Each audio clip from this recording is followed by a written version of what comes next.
Ang ninuno. Sa pagkakataong ito, labis ang pagkamangha ni Tatang Meroy sa binata.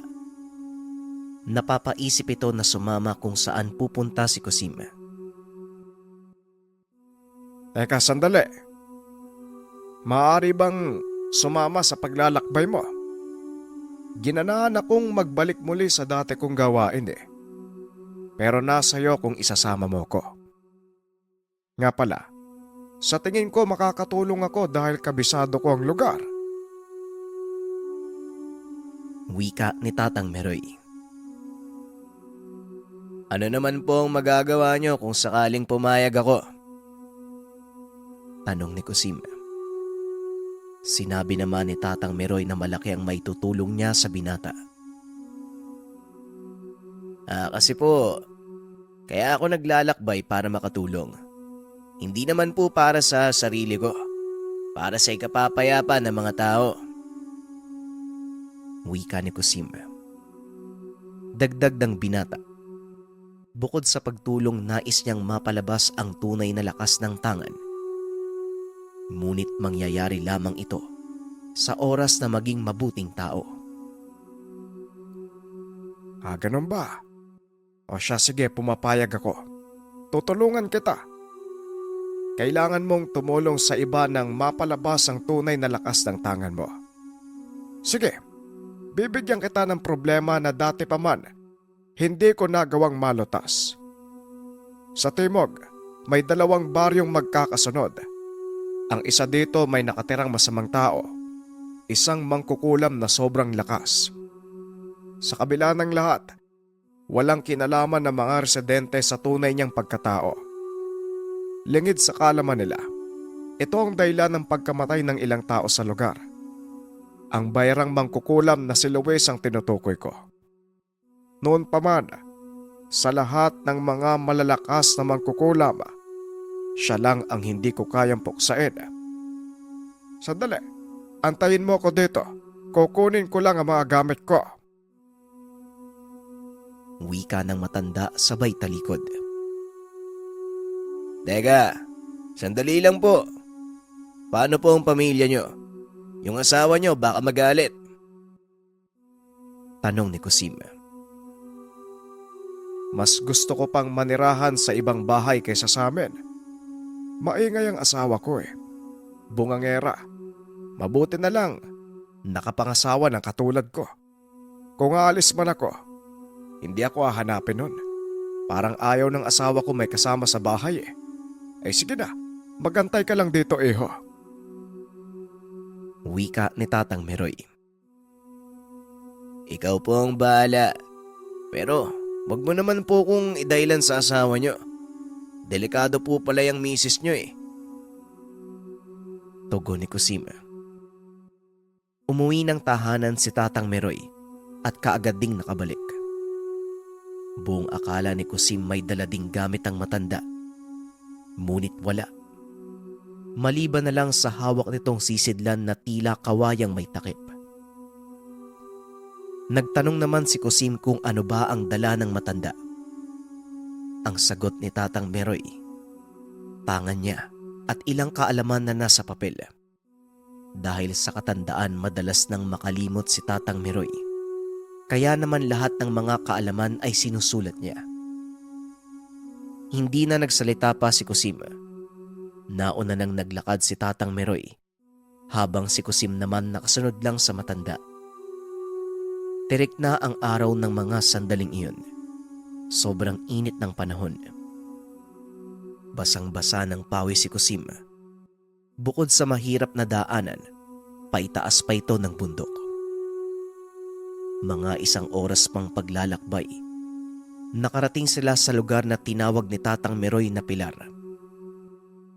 Ang sabi ng matanda, papunta sila sa isa pang baryo. Ngunit iginiit ni Tatang Meroy na may mapanglamang tao sa lugar. Barumbado ito. Ginugulpe ang mga anak at asawa sa tuwing nalalasing. Naipakulong na ngunit kaagad ding nakalaya at hindi pa rin nagbabago. Nasaan po ba ang bahay niya, Tatang Meroy? Tanong ni Kusim. Kagad namang tinuro ng matanda ang direksyon. Sinabi niyang nasa unahan lang na kabayan.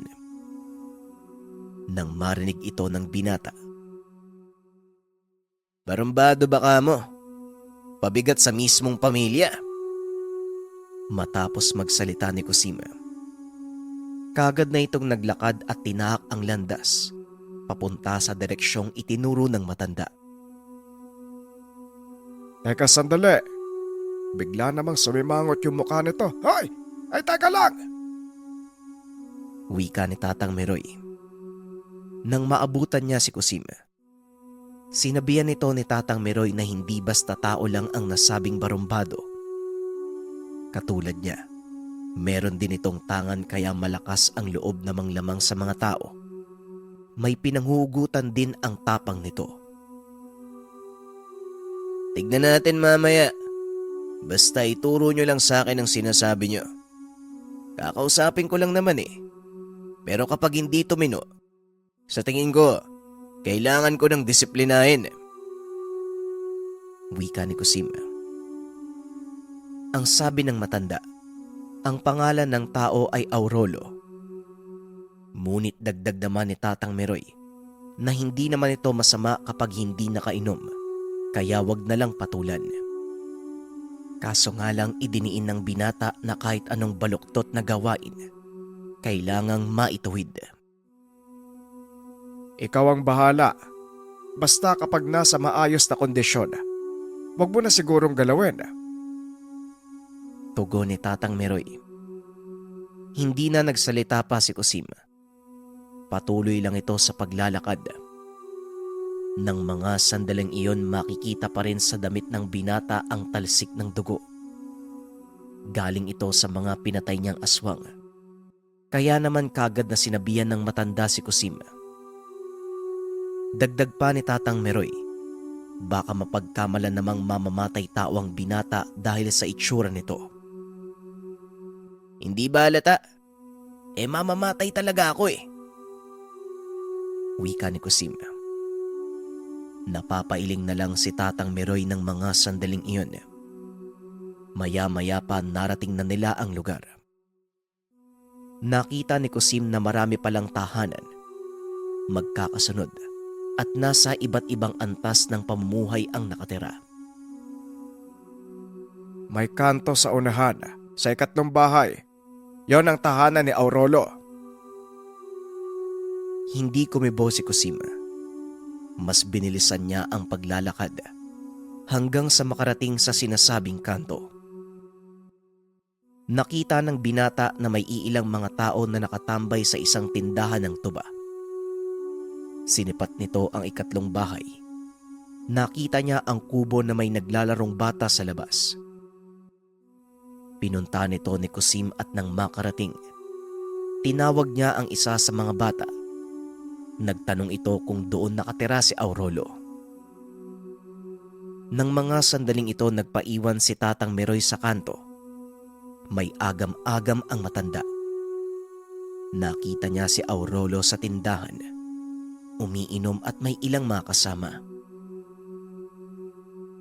Po, si tatay po ba yung hinahanap nyo? Dinaanan nyo lang po. Nandun po o kila Aling Sida. Umiinom na naman. Wika ng bata. Maraming salamat, Iya. Ayon sa narinig ko, masamang tao daw yung tatay mo eh. Totoo ba yun? Tanong ni Kusim. Opo. Lalo na kapag nakakainom.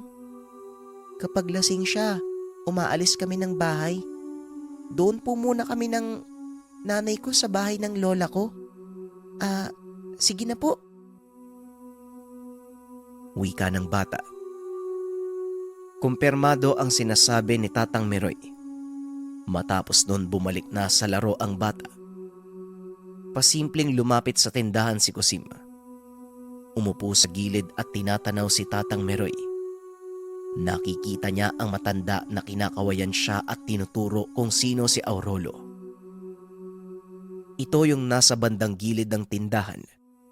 Nakatayo at napakalaking tao. Matangkad, malapad at makapal ang kalamnan. Kalbo at may mahabang balbas na maangas. Nang mga sandaling iyon, 4 ang nasa tindahan. Si Aurolo lang ang nakabukod sa gilid. Nag-iinom lang ito mag-isa at napakatahimik.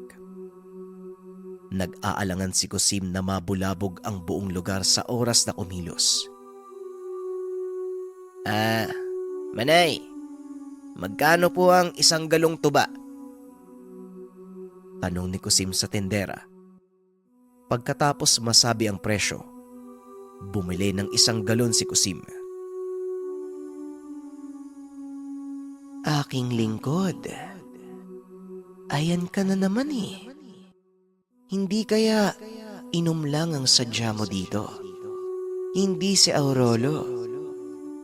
Nako naman tong taong to. 1 galon pa talaga ang binili. Wika ni Godan. Kasabayan sa plano ko. Ang bango ng tuba, Godan. Huwag ka mag-alala. Kaya ko naman dali ng sarili ko eh. Alalayan mo lang ako kapag nasobrahan. Tugon ni Kusim. Matapos nun lumapit ang binata kay Aurolo. Pasimpleng umupo si Kusim sa tabi nito. Pinasandal niya sa puno ang kampilang nakabalot sa kumot. Tinungga niya ang tuba na ikinagulat ni Aurolo. Hoy, may baso naman ah. Ba't mo tinutungga? At saka lumayo ka nga sa akin. Baka masipa ako yung mukha mo eh. Ang dumi mo. Napakalansa. Wika ni Aurolo. Pasensya ka na. Nauuwaw na ako, kaibigan eh. Huwag kang mag-alala. Aalis din naman ako kaagad. May sadya lang ako sa lugar na napaka-importante. Tugon ni Kusim. Wala akong pakialam. Hoy kayo dyan. Anong tinitingin-tingin nyo? Eh kung sapakin ko yung mukha nyo. Wika ni Aurolo habang nakatitig ng masama sa mga naroon sa lugar. Kita naman sa mukha ng tendera ang matinding takot. Kaya naman iniwan na nito ang tindahan at pumasok ng tahanan. Pasensya na, Arolo. Parang galit ka sa dayo eh. May problema ka ba sa kanya? Wika ng isa sa mga tambay.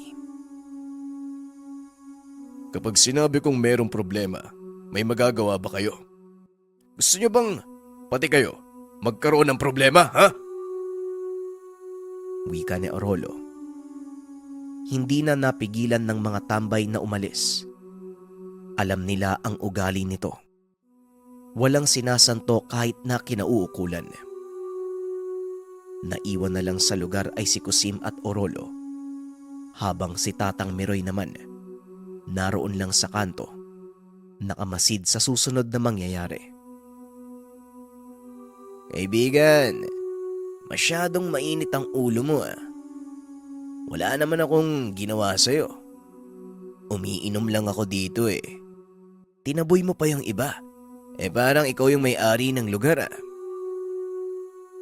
Wika ni Kusim. Nagalit si Aurolo at pagkaharap nito sa binata. Nakita niya ang kwintas ni Aurolo. Kagaya ng kaimang dako, iba nga lang ang nakaukit. Pero alam niya sa sarili, ito ang sinasabi ni Tatang Meroy na agimat ni Aurolo. Aba, ang lakas naman ng loob mong magsalita ng ganyan. Ni hindi mo nga ako kilala eh. Wika ni Aurolo sabay dakma sa kwelyo ni Kusim.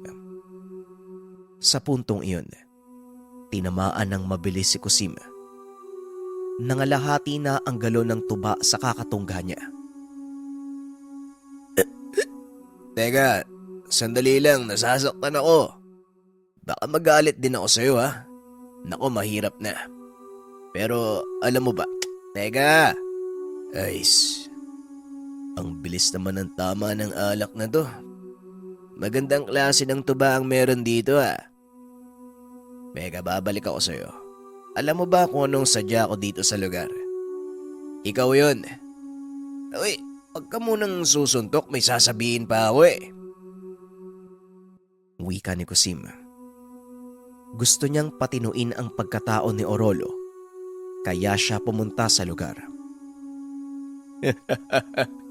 Papatinuin. Nagpapatawa ka ba? Wika ni Orolo sabay tulak kay Kusim. Dito nawala ng balanse ang binata. Nasagi niya ang kampilan at natumba silang dalawa. Aray ko naman. Tumama pa talaga sa ulo ko yung bakal. Animal. Wika ni Kusim sa sarili. Inambahan siya ng tadyak ni Orolo. Ngunit mabilis na hinarang ng binata ang kampilan. Sa bilis ng pangyayari, nawala ang angas ng lalaki nang makita ang talim ng kampilan. Gulat na gulat si Orolo. Tumayo si Kusim. Nagpagpag ito ng damit at muling tumungga ng tuba.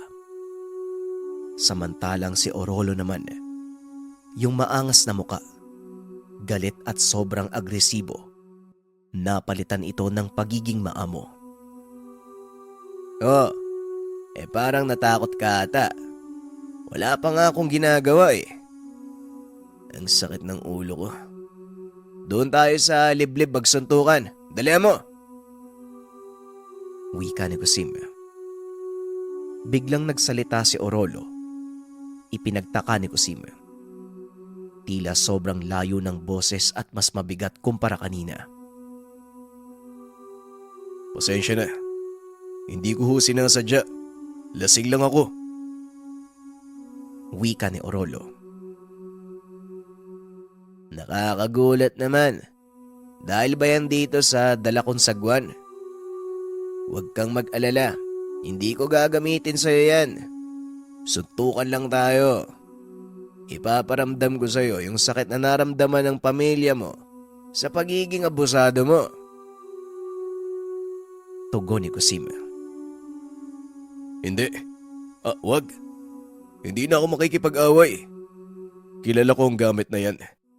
Ikaw na pala ang may-ari. Ang mananabas. Ginoo, pasensya na ha. Naging mainit lang yung ulo ko eh.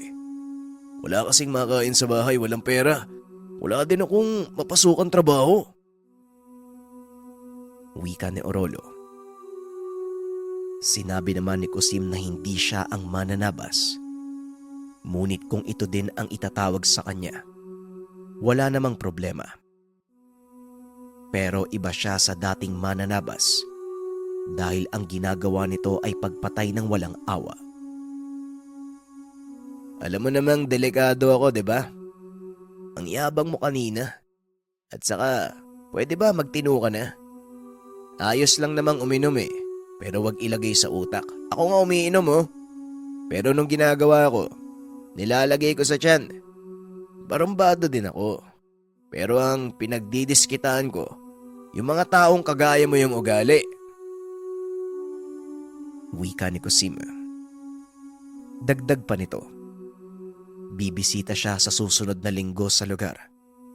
Kapag nalaman niyang nagpapasaway muli si Orolo, pupugutan niya ito ng ulo. Mabilis namang tumango si Orolo dahil sa nerbiyos.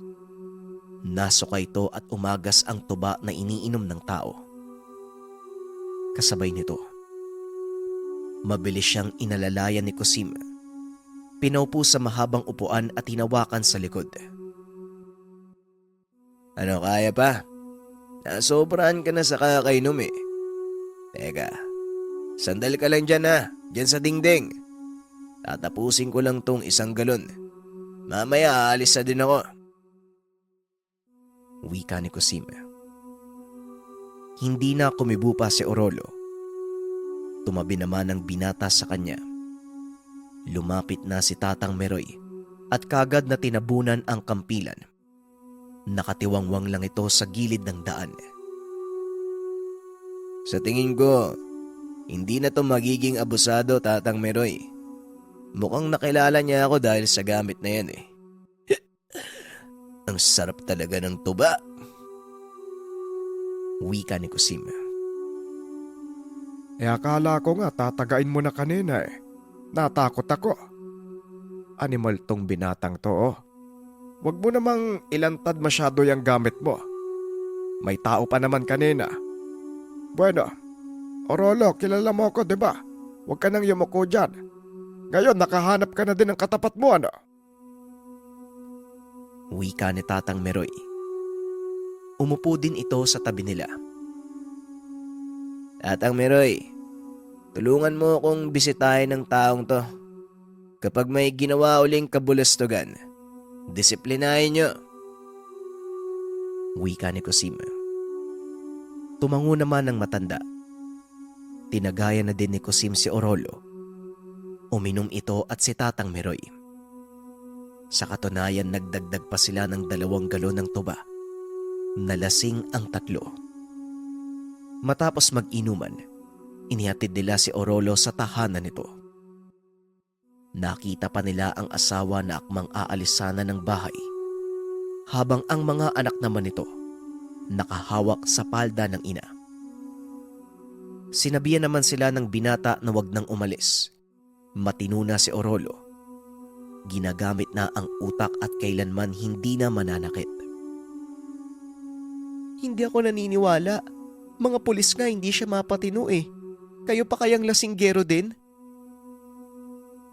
Tugon ng asawa ni Orolo.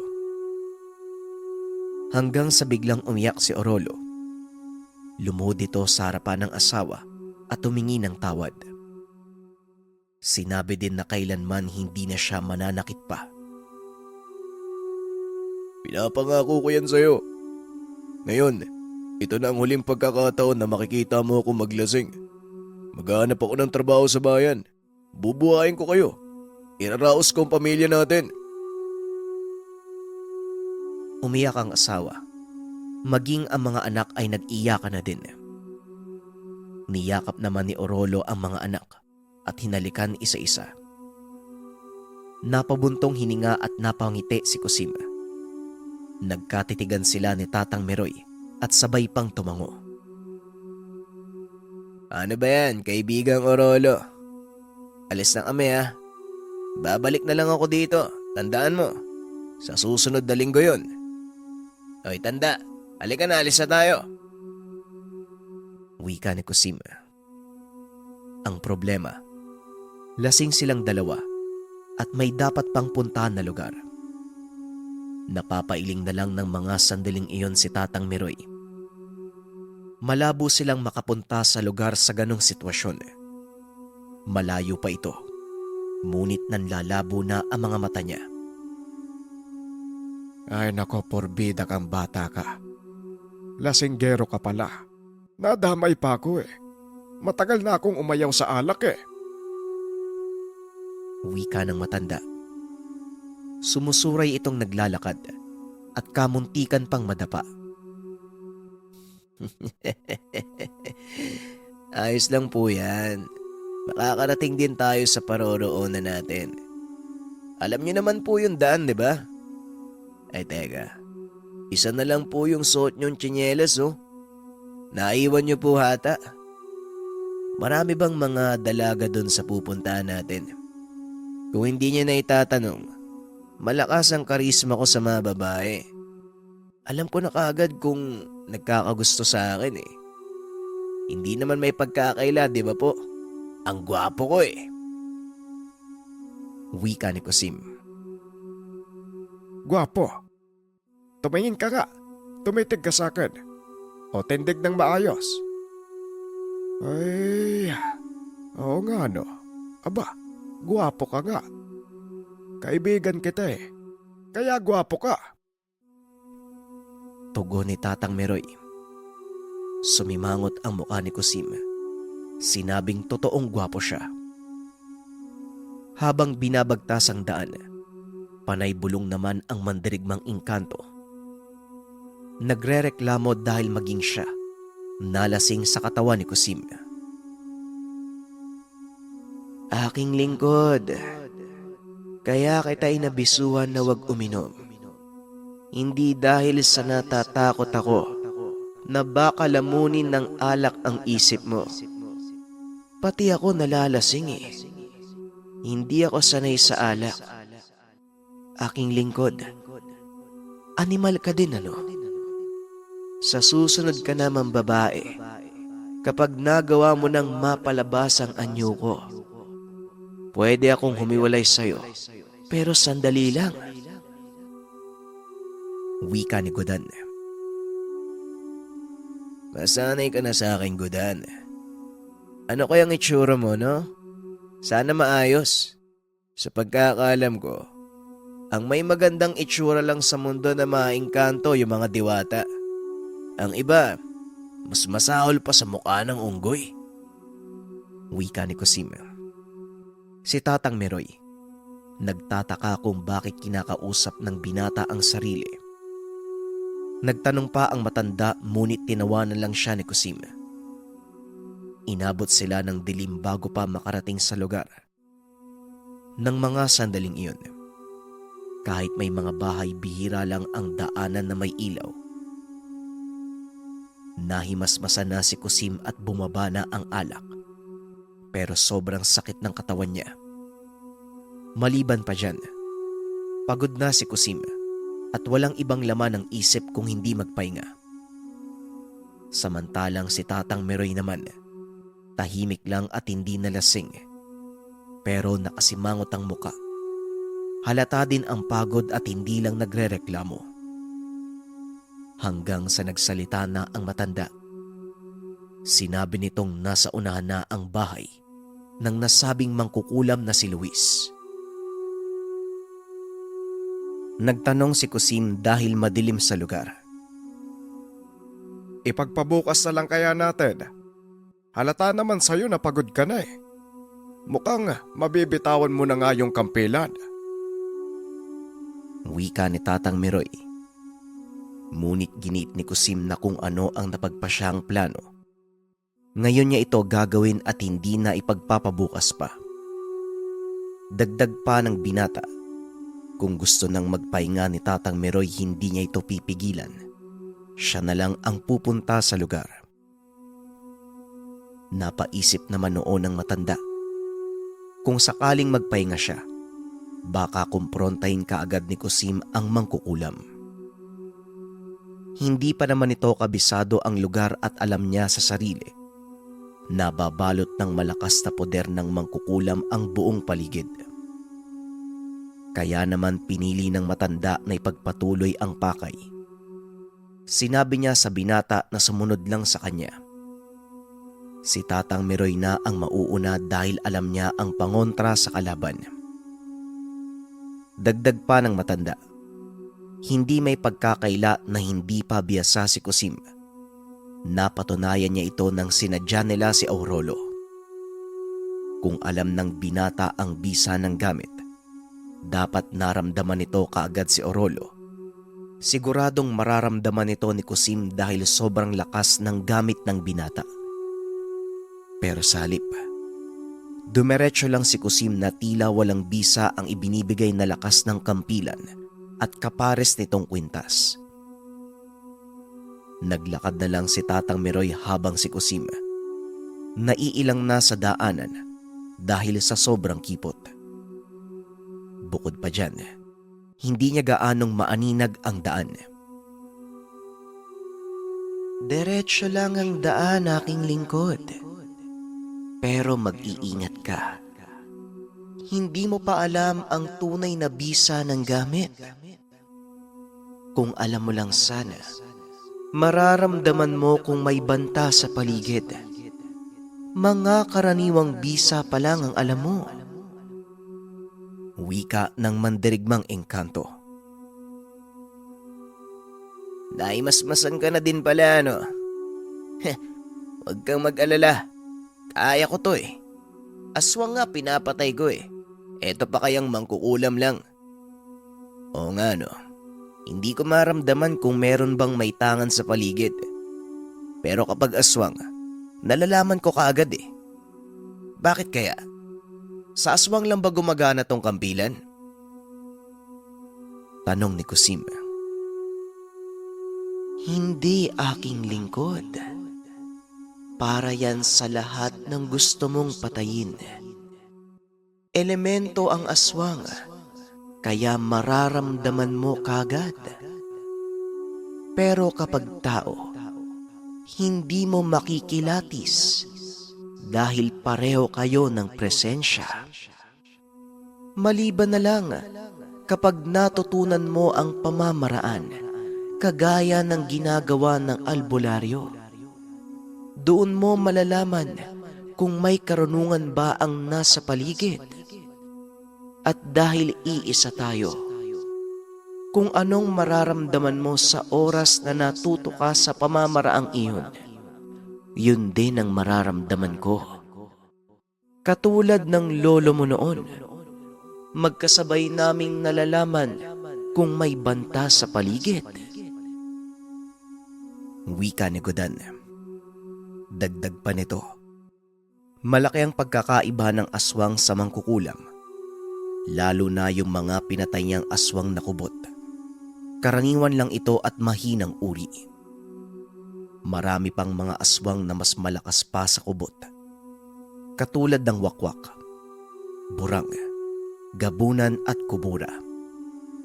Ngunit hindi hamak na mas malakas pa sa pinakamalakas na aswang ang mangkukulam. Kaya nitong diktahan ng aswang at demonyo ang sinasandalan ng mangkukulam ayon kay Godan. Kaya sobrang lakas ng mga ito maging ang mandirigmang engkanto, maaaring mapahamak, lalo na kapag nagpabaya si Kusim at nagpakampante. Hindi na sinagot pa ni Kusim ang bulong ng gabay. Alam niya sa sarili na totoo ang sinasabi nito. Mas malawak ang kaalaman ng mga engkanto sa kakaibang bagay at mga elemento. Maya-maya pa, huminto na si Tatang Meroy. Nagudyat ng kamay na ang ibig sabihin huminto muna si Kusim. Nang mga sandaling iyon, inalam ni Kusim kung bakit naging ganon ang reaksyon ng matanda. Kagad siyang napatingin sa paligid. Merong sagingan at natatanging bahay sa harapan. Madilim lang ang labas, pero may ilaw sa loob na nanggagaling sa liwanag ng maliit na gasera. Naramdaman niya tayo. Animal, sobrang lakas ng pakiramdam. Kung hindi ako nagkakamali, wala na siya sa loob ng bahay. Nariyan lang sa tabi-tabi at pinagmamasdan tayo. Wika ni Tatang Meroy. Teka lang po. Alam niyo po ba kung nasaan siya ngayon nagtatago? Tanong ni Kusim. Sinabi naman ng matanda na hindi niya maramdaman. Kanina alam niyang nasa loob ito ng bahay. Kaso nga lang bigla na lamang nawala ang presensya. Paliwanag ni Tatang Meroy. Gumagamit ito ng sabulag, kaya mahirap malaman kung saan nagtatago si Luis. Basta mag-iingat ka. Kahit may tangan ka, kaya kang patumbahin ng mangkukulam ng walang kahirap-hirap. Maliban na lang kapag nakipaglaban ka gamit ang tagisan ng lakas. Pero paano kapag orasyon ang laban? Siguradong mapapahamak ka. Kaya kung ako sa'yo, maging alisto. Kapag naramdaman mong namamanhid ang katawan mo, lumuhod ka at banggitin ng mga katagang ito. Wika ni Tatang Meroy. May 5 kataga na ibinigay ang matanda. Isa itong uri ng malakas na poder na kayang indahin ang kahit anong tigalpo. Kaso nga lang tatalbog ito. Mapupunta kung saan. Kapag may ibang tinamaan, maaaring doon magkabisa ang binatong tigalpo, pero hindi naman ganon kalakas.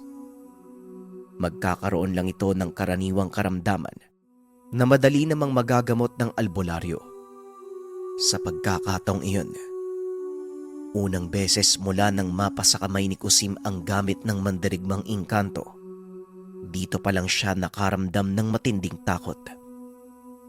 Hindi pisikal ang laban kung hindi espiritual. Literal na pisikal lang ang kayang gawin ni Kusim.